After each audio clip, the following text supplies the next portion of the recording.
अस्सलाम वालेकुम, कैसे हो आप सब। अक्सर जब हम गोश्त या चिकन वगैरह बनाते हैं ना, मेरे साथ तो ऐसा ही होता है कि जब मैं बनाती हूँ तो मैं फ्रीज़ में से निकालना भूल जाती हूँ। और ये बहुत फ्रीज़ हुआ होता है तो इसके लिए ना बहुत सारा टाइम चाहिए होता है। अगर हम पहले नहीं निकालते तो उसी टाइम अर्जेंट हम नहीं फिर कर सकते। तो अगर हम भूल जाए तो अर्जेंट हम कैसे कर सकते हैं कि खुली बर्तन में मैं इसको रख देती हूँ, चिकन हो या गोश्त हो, और थोड़ा सा गर्म पानी ना इसके ऊपर मैं डाल देती हूँ। तो आप यकीन माने इतनी जल्दी जल्दी इसका जो बर्फ़ है ना वो मेल्ट हो जाती है, और हमारा चिकन हो या गोश्त हो उसी टाइम अर्जेंट आप इसको पिघला सकते हो बर्फ़ को, और आसानी से अपना इसको पका सकते हो। कभी कभी ऐसा होता है ना कि हम कामों में बिज़ी हो जाते हैं और हम भूल जाते हैं गोश्त निकालना या फिर चिकन निकालना। जैसे कि अभी बड़ी ईद भी आने वाली है खैर से, तो ईद पे हमें नॉर्मल दिनों से ज़्यादा पकवान बनाने पड़ते हैं, तो इन चीज़ों की ना हमें ज़रूरत पड़ती है।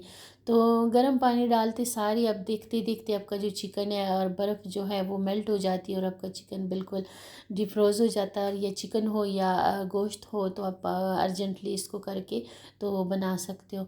मेरे साथ अक्सर ये होता, मैं बाकी कामों में बिज़ी हो जाती हूँ तो मैं निकालना भूल जाती हूँ। तो इस तरीके से मैं कर लेती हूँ। जब गर्म पानी डालती हूँ तो मिनटों सेकंडों में आपका जो चिकन हो या गोश्त हो वो बर्फ़ उसकी पिघल जाती है। और एक ये होता है कि जितना सालन मुझे बनाना होता है, जितना हमारे घर के मसलन अपने घर के हर किसी को पता होता है कि कितना खाया जाएगा, तो उस हिसाब से मैं अपनी बैग बनाती हूँ ना, चापर बैग। गोश्त के हो या चिकन के हो, छोटा गोश्त बड़ा गोश्त या चिकन ना, इन चीज़ों के बैग में उसी तरीके से बनाती हूँ, उतना ही बनाती हूँ जितना मेरे घर में ज़रूरत होती है। तो जब एक साथ इतना सारा गोश्त हम फ्रीज़ कर लेते हैं एक बैग में, तो उसका फिर वो करना, बर्फ़ जो है वो मेल्ट करना वो ज़रा मुश्किल होता है। फिर सारा चिकन या गोश्त हमें बाहर रखना पड़ता है। तो अगर ऐसे आप अपने बैगों में थोड़ा थोड़ा करके रखते हो, जितना आपके घर को ज़रूरत हो, जितना आप एक टाइम में मसलन बनाते हो, उतना उस हिसाब से आप बैगों में रखते हो बैग बना के, तो फिर आपके लिए ना ये आसानी होती है। तो इस तरीके से देखते देखते हमारी बर्फ़ जो थी वो मेल्ट हो गई, और हमारा चिकन जो है अभी हो गई है पकाने के लिए रेडी। तो बहुत जल्दी हो जाता है, ज़रूर करके देखिएगा, थोड़ा सा टाइम में ये आपका चिकन या गोश्त जो है वो हो जाता है, बर्फ़ मेल्ट हो जाती है। इसी तरीके से हमारा जो लहसुन होता है, जब भी हांडी वगैरह बनाते हैं सबसे ज़्यादा टाइम जो है वो हमारी लहसुन छीलने में लग जाता है। पेस्ट वगैरह हम हर टाइम यूज़ नहीं कर सकते क्योंकि उसके टेस्ट में फ़र्क हो जाता है। फ्रेश का ज़्यादा अच्छा सालन या जो भी हम बनाते हैं तो फ्रेश लहसुन जो है या अदरक लहसुन, इनका अच्छा टेस्ट होता है। जब हम पेस्ट वगैरह यूज़ करते हैं वो हमारे लिए आसानी तो होती है, लेकिन उसका टेस्ट जो है वो इतना अच्छा नहीं होता।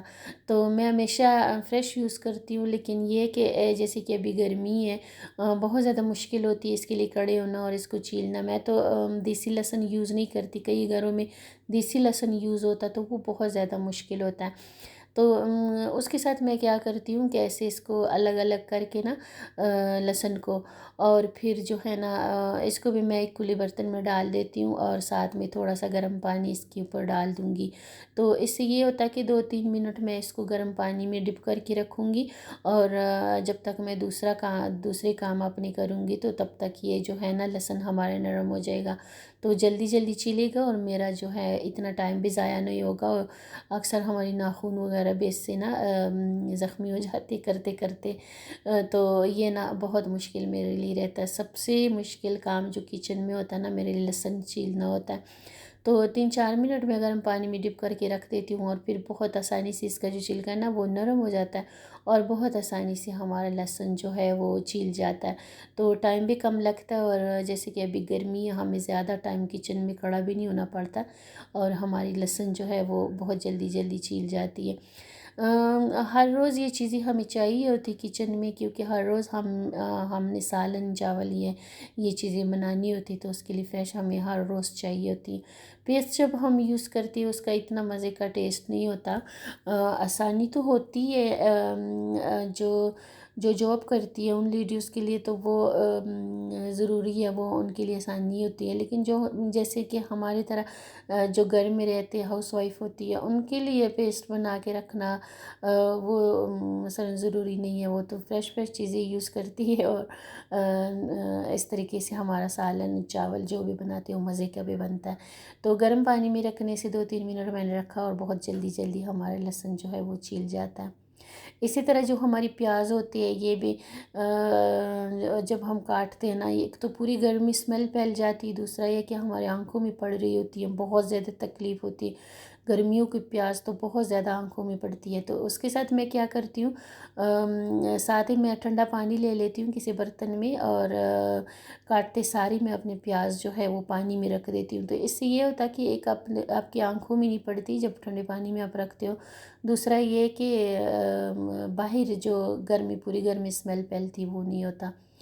और एक ये कि जब प्याज हम स्लाइस में कट करते हैं ना पुलाव के लिए, बिरयानी के लिए या सालन के लिए ना, तो हम जो दूसरे तरीके से ना, जैसे मैंने आपको कट के दिखाया उस तरीके से हम कटते हैं तो हमारी स्लाइस जो है वो इक्वल नहीं बनती और कुछ बड़े और कुछ छोटे बन जाते हैं। तो वो फिर जब हम फ्राई करते हैं, ब्राउन करते हैं, तो उसमें भी हमारा मसाला आता है। जो मोटे होते हैं वो वाइट रह जाते हैं और जो पतले होते हैं वो जल जाते हैं। तो इस तरीके से अगर हम प्याज काटते जैसे कि मैं अभी काट रही हूँ इस तरीके से ना, तो हमारी प्याज जो है बहुत जल्दी भी कट जाती है और जो स्लाइस है ना वो इक्वल हो जाते हैं, कट जाती है। और फिर हम जब ब्राउन करते हैं किसी भी चीज़ के लिए तो हमारी प्याज जो है इक्वल ब्राउन हो जाते हैं।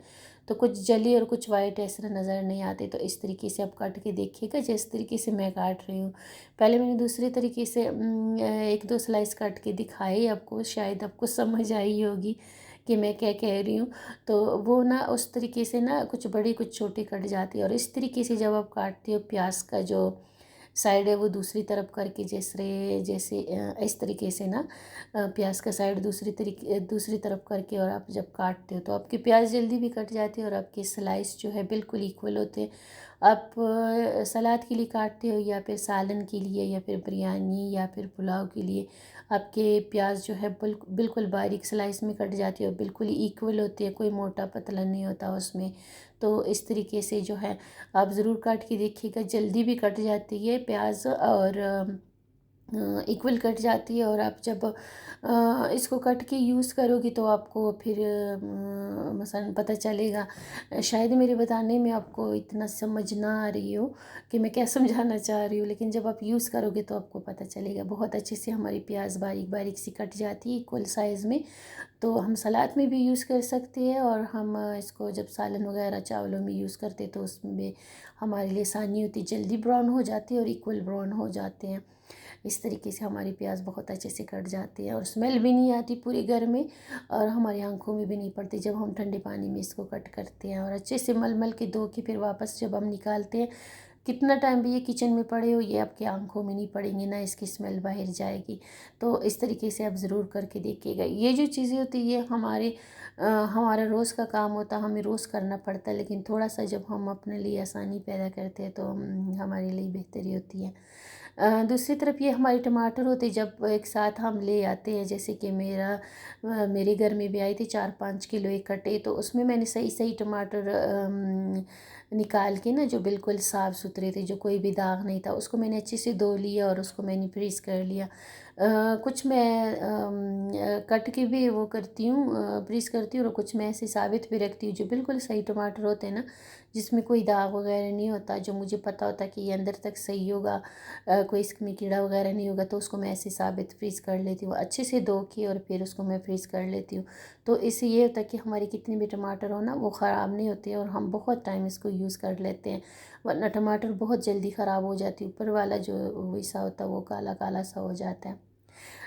दूसरी तरफ जब हम आटा गूंथते और परात अपनी आटे वाली शीट पे रखते हैं तो हमारी परात जो है वो इधर उधर स्लिप हो रही होती, ख़ास तौर पर जो बच्चियां काम कर रही होती हैं उनके लिए बहुत परेशानी होती।